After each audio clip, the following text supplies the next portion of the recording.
90 miles from Bend, on 35,000 acres, sits Imperial Stock Ranch. The ranch headquarters are a National Historic District. It's the only ranch in Oregon with that designation that is still in operation.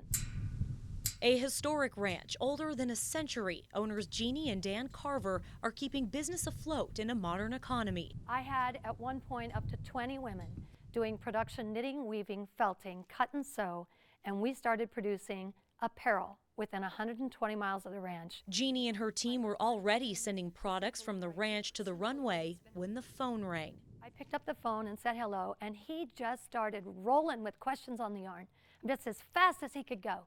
And I said, excuse me, wait a minute, which yarn store are you with? And he said, I'm not with a yarn store, I'm with product development in New York, Polo Ralph Lauren.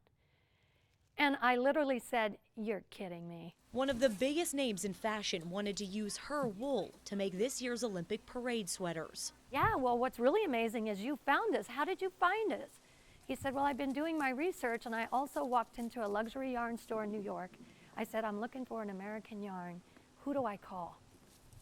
And someone in the store said, call the Imperial Stock Ranch out in Oregon.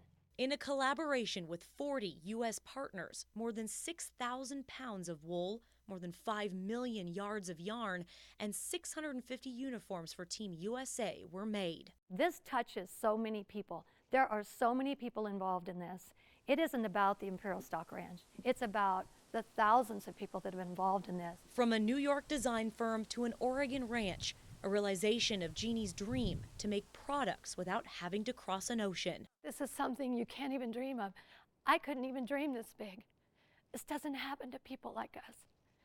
We were just doing our work every day, and they found us. And it truly was incredible that they did.